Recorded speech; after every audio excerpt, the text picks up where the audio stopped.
बीते वर्षों में मध्य प्रदेश ने दो अलग अलग दौर देखे हैं।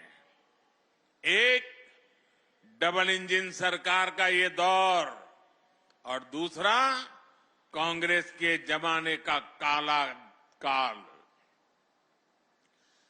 कम उम्र के युवाओं को शायद याद भी नहीं होगा कि आज विकास के रास्ते पर तेजी से दौड़ रहा मध्य प्रदेश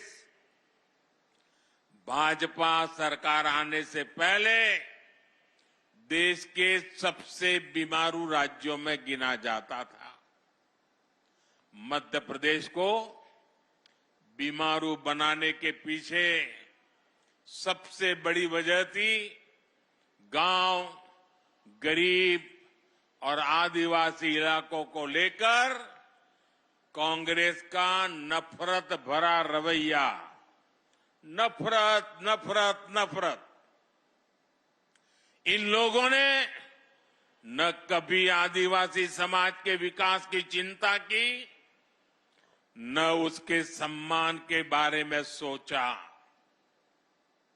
इनके लिए तो जनजातीय लोगों का मतलब केवल कुछ वोट होता था, सिर्फ वोट होता था।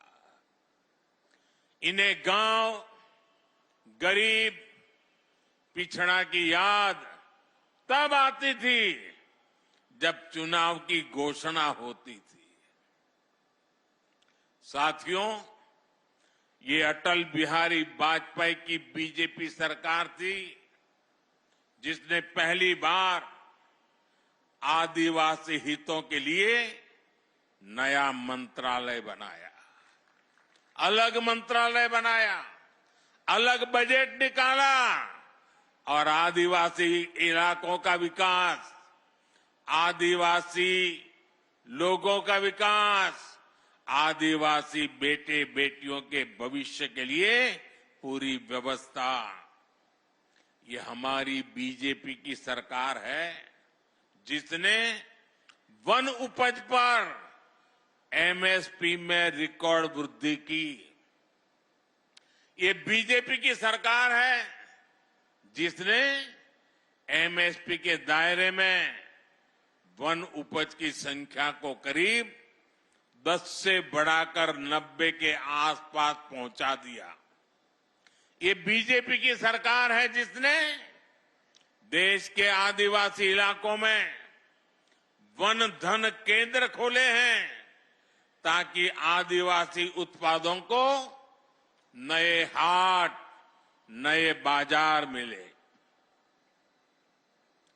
भाइयों और बहनों, हमारे लिए जनजातीय समाज वोट बैंक नहीं है। हमारे लिए तो जनजातीय समाज हमारे देश का गौरव है। हमारे देश के उज्जवल भविष्य की गारंटी ये मेरा जनजातीय समाज है।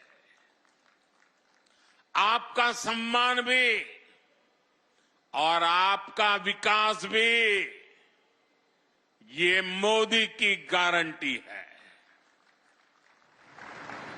आपके सपने, आपके बच्चों के सपने, नौजवानों के सपने, ये मोदी का संकल्प है। इसलिए भगवान बिरसा मुंडा की जयंती को जनजातीय गौरव दिवस के तौर पर मनाने का फैसला मोदी सरकार ने किया। टंटिया मामा के बलिदान को याद कर आज बलिदान दिवस मनाया जाता है। उन्हीं के नाम पर आज मैं युवाओं के लिए क्रांति सूर्य टंट्या भील विश्वविद्यालय की घोषणा कर रहा हूं। आज और भी एक महत्वपूर्ण दिवस है। आज तिलक मांझी हमारे तिलका मांझी जी हमारे आदिवासी समाज का गौरव। उन्होंने बिहार के भागलपुर में अंग्रेज 1784 में 1784 में यानी 1857 से भी पहले हमारे तिलक मांझी जी ने भागलपुर के कमिश्नर किलिनलैंड को तीर मार करके मार दिया था अंग्रेज को। आज ऐसे वीर पुरुष की जन्म जयंती भी है जब मेरा आदिवासी समाज मेरे सामने बैठा है। आज जो कार्यक्रमों की रचना हुई उसके कारण अब झाबुआ, रतलाम, खरगोन, धार और आसपास के युवाओं को, आदिवासी बच्चों को उच्च शिक्षा के लिए न गुजरात जाना पड़ेगा, न इंदौर, उज्जैन के चक्कर काटने पड़ेंगे। साथियों, गुजरात में मैंने देखा था कि आदिवासी पट्टों में स्कूलों की कमी के कारण बच्चों को स्कूल जाने के लिए कई किलोमीटर चलना पड़ता था। मैं मुख्यमंत्री बना तो इन पट्टों में मैंने स्कूल खुलवाए। मैं आपके बाजू में, यानी पता ही नहीं चलता कि मध्य प्रदेश है कि गुजरात है, यहां के गांव गांव जाता था, भिक्षा मांगता था और घर घर जाके कहता था कि मुझे भिक्षा में वादा दो, वचन दो कि आप अपनी बेटी को पढ़ाओगे। मैं मुख्यमंत्री था। 13, 14, 15 जून 40-45 डिग्री तापमान रहता था, चारों तरफ गर्म हवाएं चलती थी। तब मैं झाबुआ के बगल में दाहोद के जंगलों में छोटे छोटे गांवों में जाकर के बेटियों को उंगली पकड़ करके स्कूल ले जाने का काम करता था। अब आदिवासी बच्चों के लिए मैं देश भर में एकलव्य आवासीय स्कूल खुलवा रहा हूं, रेसिडेंशियल स्कूल। कांग्रेस ने इतने वर्षों में,